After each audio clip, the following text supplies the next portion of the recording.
우리 사랑하는 성도님들, 지난 한 주간 잘 지내셨습니까? 특별히 오늘은 추석 연휴가 시작되어 진행되는 중간임에도 불구하고 이렇게 주일을 마음속에 사모하여 주님 앞에 나와 예배드리는 모든 주의 성도님들께 하나님의 위로와 축복과 은혜가 함께하기를 주님의 이름으로 축복합니다. 저 역시 지난 한 주간 잘 지냈고 또 오늘 이렇게 말씀을 전할 수 있게 되어서 참 감사드립니다. 특별히 추석 연휴 중에 우리 성도님들에게 하나님의 특별한 위로와 은혜가 공급되어서 우리 스스로가 위로를 받고 그 위로로 다른 이들을 위로할 수 있는 하나님의 은혜가 함께 하시기를 또한 축복합니다. 요즘 저는 개인적으로 느끼는 느낌으로선 이렇습니다. 이전에도 그랬겠지만 왠지 삶이 조금은 더 힘들어지는 것 같아요. 아마 제게도 세월의 눈비가 쌓여져 그 무게가 조금은 느껴지기 때문이겠죠. 그래서 눈 뜨면 일단 이러한 생각을 하며 어둠 속에서도 눈앞에 물상 혹은 생각이 흐릿한 윤곽일 때 그 흐린 눈과 정신이 또렷하기를 기다리며 이런 세 가지를 늘 마음에서 확인합니다. 여러분, 눈 뜨면 모든 사물이 확실하게 보입니까? 저는 눈 뜨면요 확실하게 안 보이더라고요. 이렇게 스마트폰 열어서 시계를 봐도요 그 숫자가 조금 희미하게 보이고 한참 있어야 그게 똑똑히 보이더라고요. 저만 그런 건지는 모르겠고요. 그래서 약간의 시간이 필요하더라고요. 그래서 늘 세 가지를 그 선명히 보일 때까지 확인합니다. 첫째, 기준. 하루 쉽게 살지는 않는다. 둘째, 창조. 오늘도 어제 하지 않았던 혹 못했던 생각이나 행동 한 가지는 시도한다. 셋째, 의도. 하기 싫고 귀찮은 것은 일부러 그 즉시 한다. 이제 나는 밀리면 끝이다. 미루면 그 일은 저와는 관계없는 일이 되곤 했습니다. 그래서 누추보다는 힘써 살다가고 내 선택에 대해 슬퍼하지 않고 어떤 것도 결과로 기뻐한다. 하루하루를 기록하며 삶을 한 단어나 문장으로 요약해간다. 그러니까 내 삶은 이런 것이다를 살아가면서 점점 요약해서 문장이나 단어 하나로 남기를 소원합니다. 저는 오늘 설교를 해야 되니까 이렇게 표현하고 있는 것입니다. 그러나 누구나 인생은 이러저러한 표현을 하지 않아도 누구나 자신 나름대로의 기준이 있습니다. 그리고 창조적인 삶의 시도가 있습니다. 뭔가 난 이렇게 살 것이다. 오늘 난 이제까지 안 해봤던 것, 내가 못하던 것, 또 하고 싶은 것들을 할 것이다. 그리고 생각과 행위와 의도에 있어 결정하고 행동한 것을 평가하실 것입니다.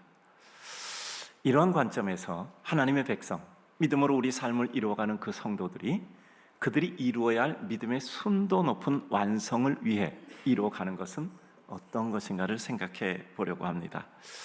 오늘 추석이라서 우리 성도들에게 선물을 드리고 싶은데 추석 선물 많이 이런 거 받으셨을 텐데 교회에서 드리는 작은 선물이 짐이 될 것 같아서 제가 드릴 수 있는 분명한 선물을 하나 드리려고 그래요. 그래서 오늘 설교를 짧게 썼습니다. 명절 때 뭔가 어디 가야 될지도 모르고 이렇게 분주할 것 같아서 제가 드릴 수 있는 확실한 선물은 이제 좀 빨리 끝내 드리는 겁니다. 우리 인생을 살아가는 방법으로 사도 바울이란 변화 후 복음을 위해 살았던 한 인생의 결기 있는 인생의 삶의 순간을 살펴보므로 주 예수 그리스도를 따르는 기쁨과 감격이 어떤 삶의 순간마다 환희와 감동을 주는가를 살펴봅니다. 오늘 본문은 사도 바울이 그의 이제까지의 사역을 이룸 중에 어떠한 매듭이 온다는 것을 영적으로 직감하고 있었던 때입니다. 예루살렘을 향한 그의 행보를 앞두고 수려한 심정의 서술입니다. 사도 바울은 성령의 지시함에 따라 이미 그가 예루살렘에 간다는 것은 고통과 시련이 될 것이다 라는 것을 알고 있습니다. 심지어는 그의 생명까지도 이제 이와 관련돼서 맞춰질 것이라는 것조차를 파악합니다. 그를 아끼는 이들은 앞을 내다보며 만류합니다. 정황을 살펴보고 확인한 제자들은 심지어는 죽음까지도 마주할 수 있음을 전언합니다. 그러나 사도 바울은 이러한 전언 받은 내용이 그가 가야 할 길을 누추하게 피하는 것이 아니라 하나님의 뜻을 이룸이라는 대명제 속에 받을 길을 받는 그의 각오를 담담히 피력하고 있습니다. 인간적인 정서와 회환도 보입니다. 그와 함께 은혜와 사랑을 나눴던 에베소 장로들을 현재 있는 밀레도로 초청해 유언과 같은 고별사를 합니다. 오늘 본문 23절에서 27절까지 일자는 내용까지를 보면 사도 바울은 이렇게 전하는 것입니다. 자신이 가야 할 길과 그 의도에 대해서 말씀합니다. 이제는 여러분이 다시 내 얼굴을 보지 못할 것 같습니다. 어떤 형편과 생각의 난무 속에서도 최선을 다했던 복음 전함을 그런 마음속에 고백합니다. 그리고 자신과 온 양떼를 위해 자신을 돌아보라 라고 말씀하고 있습니다. 즉 에베소 장로들이 자신을 돌아보라 라는 것입니다. 맡겨진 직분 따라 하나님이 자기 피로 사신 교회를 보살피라 라고 말씀하신 것입니다. 그리고 29절에서 31절을 보면 내가 떠난 후에 이리가 들어와 양떼를 아끼지 않고 혼란케 할 것이니 내가 가리킨 것을 기억하라는 것입니다. 흔들릴 때 이제까지 가리킨 것을 기억하여 그 흔들림을 바로 잡으라는 것입니다. 이후에 다시는 얼굴 못 볼 것을 예상해 기도하고 서로를 얼싸안고 울며 석별의 전송을 합니다. 이 장면 속에서 우리는 왜 사도 바울이라는 한 전도자의 인생은 이런 아픔을 피하지 않고 섭리를 인정하는 자의 자의적 선택과 그것을 인생의 죽음과 패배로 선택하여 생각하지 않았을까? 진정한 은혜와 승리로 여겨 택해 그것을 그의 삶 가운데 허겁지겁 쫓기는 삶이 아니라 의연히 길 선택하고 후회를 예상함이 아니라 당당하게 완성하는 삶을 걸어갔을까 살펴보는 것입니다. 그리고 우리의 삶도 그 어떤 누추와 그 어떤 연약과 그 어떤 눌림이 우리에게 다가온다 할지라도 우리는 눌리고 누추하게 무너지는 것이 아니라 의연하게 소멸되어 하나님의 뜻을 이루고 마지막 방점 찍고 주님 앞에 가는 것이 우리의 삶이기에 우리는 우리의 삶은 소멸이 아니라 완성으로 이뤄가고자 하는 것입니다. 오늘 성경을 좀 더 살펴봅니다. 먼저 생각합니다. 기다리는 결박과 환난조차 가로막지 못하는 확인된 줄을 위해 가는 길이었습니다. 그리고 확인된 줄을 위해 가야 할 길을 그는 보았기 때문입니다. 오늘 23절 오직 성령이 각성해서 내게 증언하여 결박과 환난이 나를 기다린다 하시나 이제까지도 또 앞으로도 내가 달려갈 길과 주 예수께 받은 사명 곧 하나님의 은혜의 복음을 증언하는 일을 마치려 하면은 나의 생명조차 조금도 귀한 것으로 여기지 아니하노라. 내 생명을 귀한 것으로 여기지 않을 만큼 더 큰 기쁨과 감격이 있다는 뜻 아니겠습니까? 내 생명보다 귀한 보물을 나는 선택하여 주겠다는 뜻이 아니겠습니까? 어느 날 문득 성령이 인도해 주심으로 내 길을 본 성도는 그것이 사명이 되어 그 어떤 것도 크게 보이지 않는 사명의 길을 가게 됩니다. 세상은 본 자와 보지 못한 자의 차이입니다. 내 옆에 있는 보석도 내가 못 보면 길거리에 잡석에 보석해요. 근데 내가 그것을 보석으로 발견하면 나는 보석의 주인이 됩니다. 세상은 발견한 자, 먼저 발견한 자, 최초로 발견한 자가 주인이 되는 거예요. 그러므로 우리 삶의 어떤 보석 같은 삶의 길을 보았다면 우리는 그것이 우리에게 보석을 누리는 길이 되고 그것이 우리에게 사명의 길이 되는 거죠. 밭을 갈다 보물함을 발견했는데 어찌 그가 그것을 다시 흙으로 덮고 자기 집과 가재도구 팔아서 그 보물을 사지 않고 견딜 수 있겠습니까? 그것을 사명이라고 한다면 사명은 가슴 설레는 기쁨이겠습니까? 어리석은 일이겠습니까? 인생은 내가 길을 보았는가? 확신했는가? 그 확신이 체험하지 않았던 두려움조차 그리고 겪었던 삶의 아픔의 기억이 나를 위축시키지 않을 만큼 견고한가에 의해서 결정됩니다. 결국 인생은 확신입니다. 확신이 나의 두려움으로 여기지 않게 하는가? 확신이 나의 이전에 아팠던 상처의 기억을 두려워하지 않고 오히려 더 의연히 넘어가게 하는가에 따라서 결정됩니다. 삶의 현재는 너무도 중요합니다. 삶의 현재라는 것은 이제까지 살아온 나의 삶의 결과입니다. 아무도 부정할 수 없고 부인할 수 없고 씻을 수 없는 일입니다. 그러나 우리의 삶의 현재는 그것으로 고정이 아니라 가야 할 길을 향해 갈 뿐입니다. 우리는 앞으로도 10번 넘게 넘어질 것이고 10번 넘게 풍포당하나 그러나 그럼에도 불구하고 10번 넘는 11번 일어나 우리의 갈 길 가고 우리 아름다운 최종의 완성을 향해 가게 될 것입니다. 왜냐하면 하나님께서 우리 일으켜 세울 것이고 우리는 그때마다 하나님 손잡고 일어나 하나님의 은혜 가운데 다시 이끌려 감받기 때문입니다. 우리는 현재 모습이나 상황을 보면 10번 흔들리고 그것을 주관 섭리하시는 하나님을 바라보고 갈 때만 마음과 다리가 흔들리지 않습니다. 내가 무엇을 초점하여 집중 직시하느냐, 내게 주어진 환경과 상황, 그리고 내 마음의 상태를 보고 가느냐, 아니면 나를 향한 하나님의 뜻과 길을 확신하기에 흔들리지 않고 그것을 보고 갈 수 있느냐에 따라서 나는 다리가 흔들리느냐, 마음이 흔들리느냐, 나는 내 모든 인생 자체가 흔들리느냐, 그렇지 않고 의연히 그 계곡에 걸린 외나무 다리, 눈 감고도 뛰어갔느냐, 그 차이입니다. 요한일서 4장 34절 우리가 잘 알죠. 예수님께서 말씀합니다. 나의 양식은 나를 보내신 이의 뜻을 행하며 그 일을 온전히 이루는 것이라. 결국 일물일어설처럼 한 가지 사물을 가장 적확하게 표현할 수 있는 한 가지 단어를 딱 뽑아 쓰는 것처럼 내 인생에 내가 할 일은 딱 이것이다라고 마음의 확신이 서는 순간, 그것이 하나님이 나를 통해서 이루실 일이라는 확신이 순간, 또 주님이 말씀하신 요한복음 4장 34절처럼 내 양식이 무엇인가를 확인하는 순간 우리는 편안하게 가는 겁니다. 왜 흔들릴까요? 길이 확신되지 않아서 그래요. 흔들리는 것은 상황이 아니라 내 확신의 결여나 유약입니다. 예상되는 어려움과 확인된 환난과 고초조차 나를 위축시키지 못하고 오히려 항전의 의지를 부여할 뿐입니다. 고통은 오히려 하나님의 의도와 은혜에 대한 확고한 나 자신을 발견하게 하는 우리 삶의 기회와 기제, 그리고 삶의 소품이어야 합니다. 소품은 빛나게 하는 우리의 삶이라는 가장 큰 주품을 빛나게 하는 아름다움으로 존재하는 겁니다. 소품 자체가 전부인 것처럼 그것이 우리를 주도해 외양이 가지고 있는 한 모습으로 전체를 지배해서는 안 됩니다. 소품은 소품으로서의 역할을 감당하면 돼요. 소품은 주된 사실을 빛나게 하는 것입니다. 삶의 시련이나 곤고 환난조차 소품입니다. 그것을 통해서 우리 인생을 만들어주는 거예요. 삶의 목적을 가진 하루하루 한 가지 상황을 우리는 명확히 그 목적과 의도와 용도를 파악하고 확인해야 됩니다. 삶의 위협, 곤고, 아픔, 시련, 그 소품이 우리를 지배하게 하고 그것이 전부가 되게 할 수는 없습니다. 평생 새벽기도 나와도 가난하고 어렵고 힘들고 아픈 상태에서 세상 떠날 수 있습니다. 그러나 그것이 우리를 지배했고 그것이 우리를 굴정시키고 굴복해서 살게 하지는 않습니다.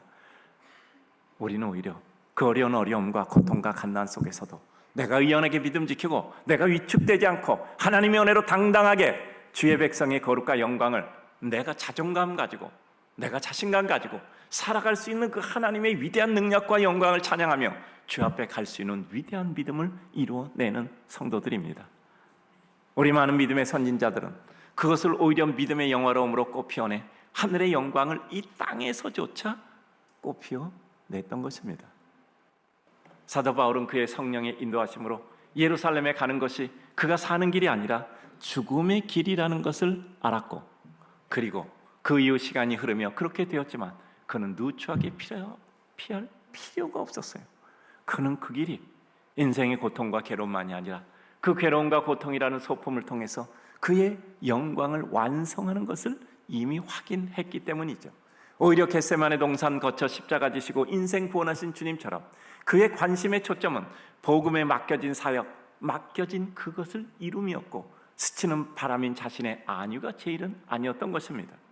오늘도 예배드리는 분 모두가 무엇이 우선 건인가에 따라서 우리의 삶의 모든 것이 결정된 것과 같습니다. 일정이 있었겠죠. 일도 있었겠죠. 여러저리 이러저러한 모든 것 있었을 겁니다. 근데 내 인생의 가장 큰 기쁨이 무엇일까? 내 인생의 가장 위대한 일이 무엇인가를 판단하여 결정하셔서 오늘 하나님께 예배를 드리고 있는 것입니다. 영적 기쁨, 감격의 소지 때문이죠.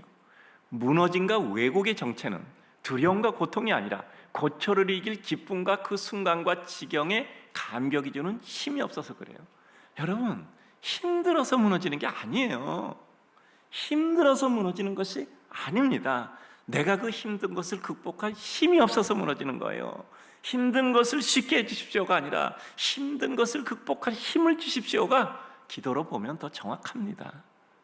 세상에 힘든 것은 내 상태에 대한 비교입니다. 따라서 우리는 힘든 것이 문제가 아니라 힘든 것을 극복할 힘이 있다면 그것은 아무것도 아닌 것이죠. 일이 어렵고 삶이 어려우면 이것을 어떻게 할까 생각하고 처리할 방법을 구해야지, 슬픔에 매몰되어 자기 연민에 빠지는 순간 우리는 사단에게 무릎 꿇고 마는 거예요. 물론 예수님의 겟세마네 동산의 기도처럼 고뇌가 있을 겁니다. 그러나 우리는 그 고뇌를 거쳐 은혜의 지경에 도달해야 합니다. 고통의 아픈 생각들, 그 가운데 우리는 지리멸렬한 것이 아니라 하나님의 은혜로 다시 피어나는 꽃이 되는 것입니다. 우리는 날마다 시련을 거쳐 쇠하지 않고 오히려 더 강해지고, 죽음 앞에 풀무불에 던져지는 세 명의 다니엘 친구처럼 더 강해지고 하나님의 진정한 은혜를 믿는 겁니다. 하나님이 우리를 구하실 겁니다. 그러나 그리 아니하실지라도 우리는 전혀 변화 없습니다. 하나님의 은혜를 믿고 우리는 나아갈 뿐입니다. 하나님의 결정이 우리에게 있어서 최고 최선의 의입니다. 믿음은 시련을 통해 빛나고 수려해지고 강해지며 유연히 어떤 산도 넘고 강도 건너는 것입니다. 큰일도 없고 놀랄 일도 없는, 다만 처리하면 되는 담담한 은혜의 백성이 되는 것입니다. 왜냐하면 어느새 큰 산이 돼 있고, 어느새 큰 나무가 되었고, 어느새 하늘의 별이 돼 있는 자신을 발견하게 될 것입니다. 두 번째입니다. 생명보다 소중하고 강하게 이끄는 힘, 사명. 그것이 우리에게 이 모든 것을 이루는 것입니다. 언제 우리는 자신이 있을까요? 오늘 24절 보면, 내가 달려갈 길과 주 예수께 받은 사명 곧 하나님의 은혜 복음을 증언하는 일을 마치려 하면 나의 생명조차도 조금 더 귀한 것으로 여기지 않는다. 생명보다 귀한 것이 있다는 것 아닙니까? 가지고 있다는 것 아닙니까? 존재하고 있다는 것 아닙니까? 언제 자신이 있을까요? 생명보다 귀한 것을 내가 지니고 있을 때, 그것을 이룰 때, 그것을 내 손에 쥐려고 할 때, 그것이 우리들에게 힘이 아니겠습니까? 이 말씀이 현실성 있는 말씀일까요? 언제 우리는 자신이 있을까요? 과연 이 말씀이 우리의 현실 속에 있는 실제일까요? 그렇지 않으면 우리 믿음은 흐지부지되고 지리멸렬하게 되겠죠. 상황이나 쫓아가는 상황 윤리에 속해 상황 논리에 빠져버릴 겁니다. 자신의 삶에 최선을 다해 후회 없는 여정을 보냈을 때입니다.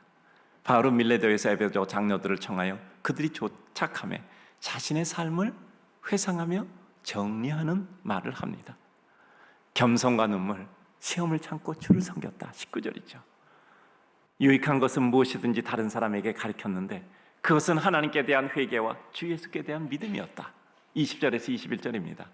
그러니 나는 죽음을 앞두고도 아무 후회가 없다. 내가 할 일 다 이루어서 감사하다는 뜻입니다. 자신의 삶에 대한 평가에 있어서 아쉬움과 안타까움보다 할 일을 다 했다는 후련함과 부끄러움이 없는 감사와 자신감이 있을 때 우리는 두려움에도 자신이 있는 겁니다. 내가 죽음 앞두고도 감사하는 것은 내 삶은 복음 전파를 위해서 온전히 드려진 삶이기에 아무런 후회나 안타까움, 허무가 없다.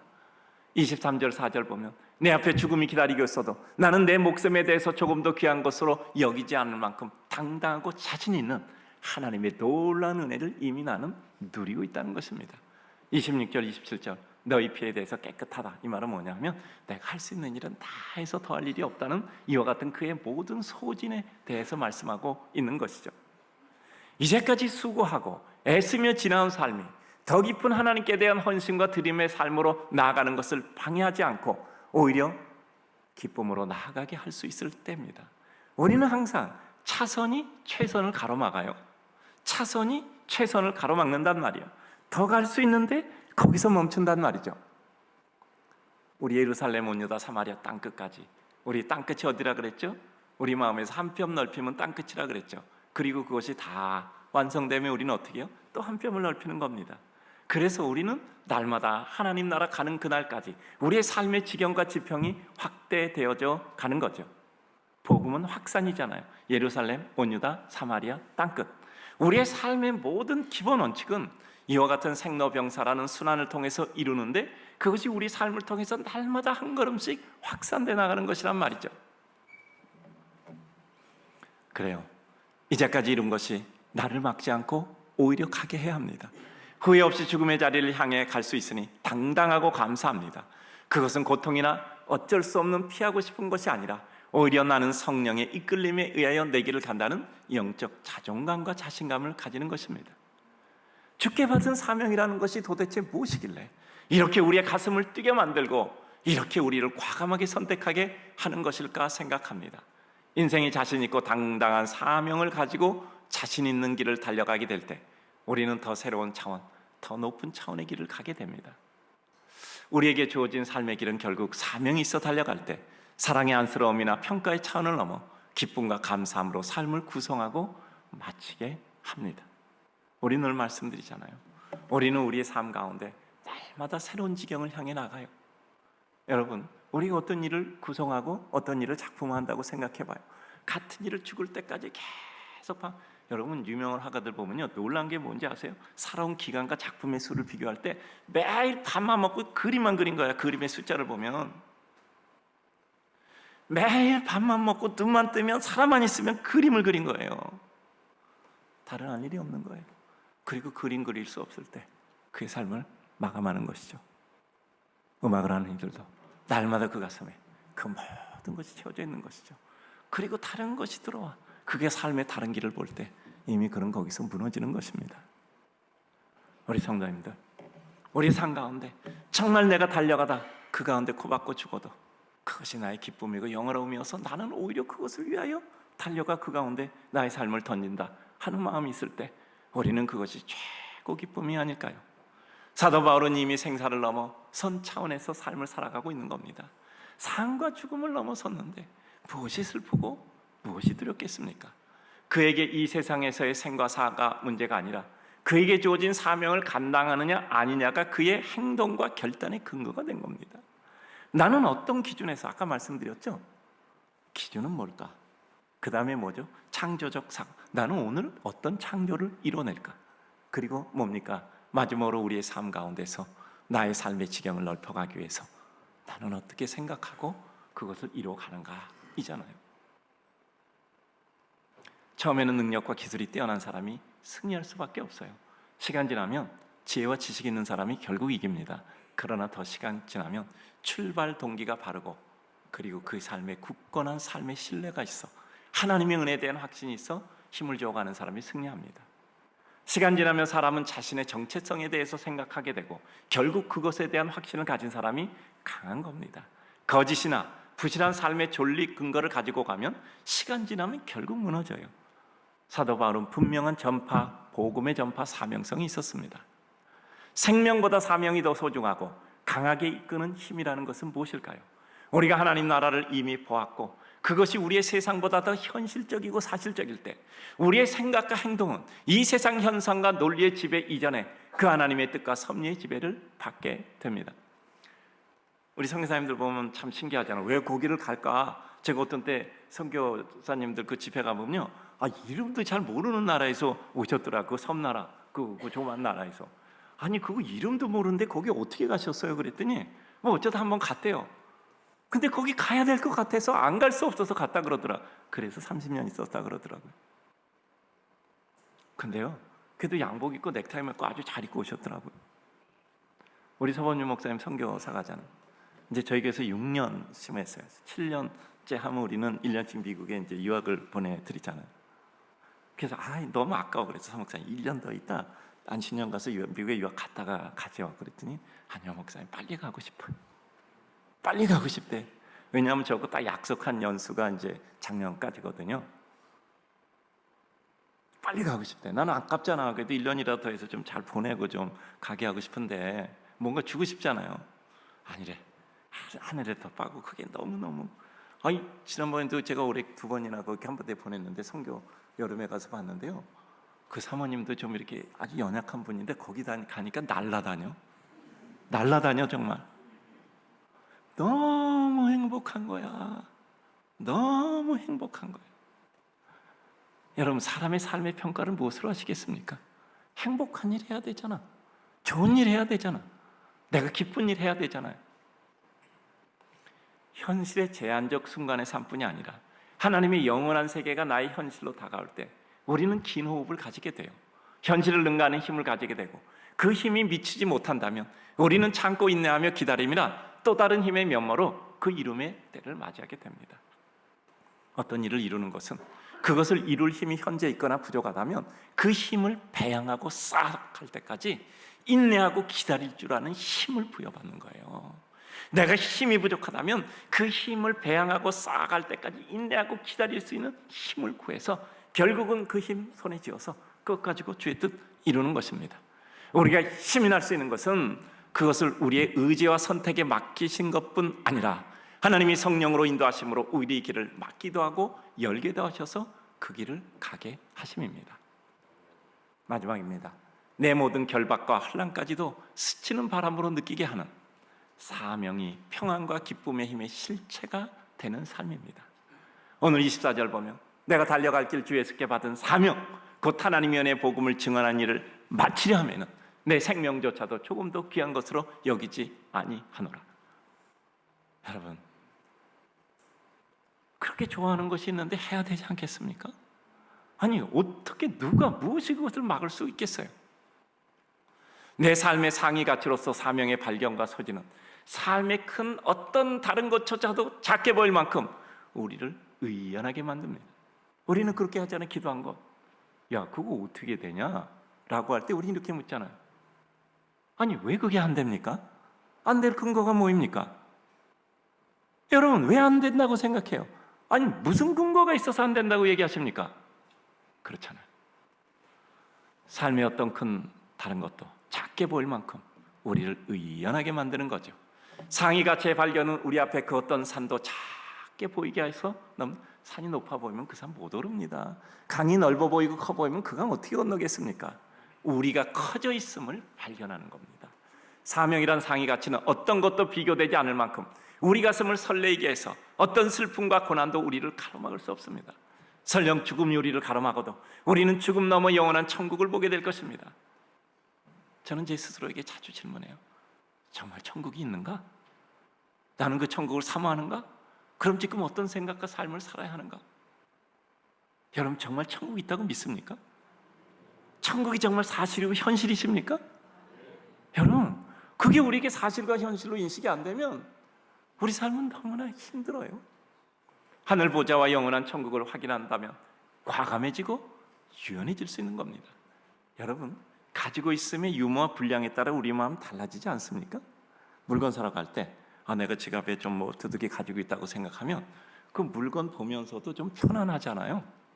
여유 있게 생각할 수 있잖아요. 근데 거기 좀 작은 것이 있어서 좀 이게 좀 어떡하지? 이거 사야 되나 말아야 되나? 이거 살면 나중에 나 또 어떻게 해야 되나? 이런 거 생각하면 참 피곤하단 말이야. 근데 하나님의 은혜가 내 가슴 속에 나를 채우고도 남음이 있다면 어떤 걸 봐도 편안해요. 어떤 걸 봐도 편안하다고. 근데 중요한 거는 그렇게 편안한 사람에겐 그 일이 이루어져요. 여러분 노심초사가 우리 일을 이루는 게 아니라 마음의 평안이 우리를 이루게 해요. 왜 그런지 아십니까? 다리 흔들리지 않아서 외나무 다리에서 떨어지지 않아요. 노심초사하면 다리가 흔들려서 떨어진다고요. 우리는 내가 가진 것을 확인만 할 수 있으면 돼요. 근데 그 확인이 어렵단 말이에요. 그래서 우리는 내가 가진 것을 확인할 수 있게 눈 열고 마음 열고 은혜를 열어 내 가진 소유의 확인을 이루게 하여 주옵소서. 사실 발견을 위한 우리의 시도와 확신이 있어야 되겠죠. 힘은 사용함으로 확인되고 그 사용함으로 더 잘하게 됩니다. 사용해보지 않은 힘을 우리는 그 힘의 크기를 몰라요. 야, 내가 이런 사람이었나? 내가 이런 하나님의 은혜를 입었네. 하나님이 나에게 이런 은혜를 주시네. 그리고 그 다음에는 그 힘을 근거로 이제는 힘과 더불어서 하나님의 은혜까지도 내 힘으로 확신하게 되는 거죠. 여러분 생각해 보세요. 이 일이 이렇게 됐다 그러면 여러분 그 일만큼 내가 가졌다고 생각합니까? 그 일을 하게 한 과정과 과정 속에 포함된 어떤 의미들을 발견할 때 나는 그럼 다음에 하면 어떻게 되지를 생각하고 유추할 수 있잖아요. 그게 늘 말씀드리죠. 10% 가보면 저 뒤가 보인다니까요.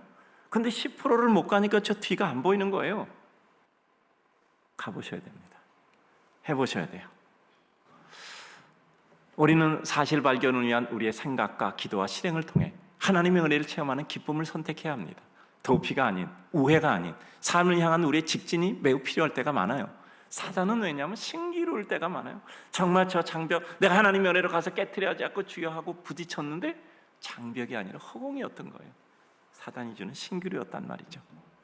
날마다 은혜를 향한 우리의 기쁨을 확인하고 이전을 돌아보며 하나님의 은혜를 확신해야 됩니다. 이런 신명기가 뭡니까? 광야를 건너오고 가나안에 입성하기 앞서서 다 모아놓고 이전을 회상시켜 하나님의 은혜가 됐으니 앞으로 너에게 있었을 정복의 전쟁도 똑같은 일이 일어난다는 거잖아요. 여러분 생각해 보세요. 한번 그 일을 이뤘으면 여러분 그것이 과정을 포함해서 우리들의 모든 삶으로 이루어졌던 거라면, 그러면 우린 다음에 내가 이뤄보지 못한 것도 똑같은 일들이 똑같은 현상 속에서 하나님의 은혜로 이루어질 것이라는 확신을 가지잖아요. 내가 하나님의 뜻 안에 서 있을 때. 그래서 우리의 싸움이라는 것은 내가 하나님의 은혜 앞에 서 있는가 아닌가의 싸움이지, 삶이 얼마나 어려운가 어렵지 않은가의 싸움이 아니잖아요. 야곱을 생각해요. 베델 광야에서 하나님 만납니다. 라헬을 얻기 위한 수고와 실행에서 자신이 갖지 못했던 좋은 은혜를 장착하게 돼요. 모두 기다림이란 말이에요. 야곱은 능력이 있는 사람이었습니다. 근데 그는 기다리지를 못해요.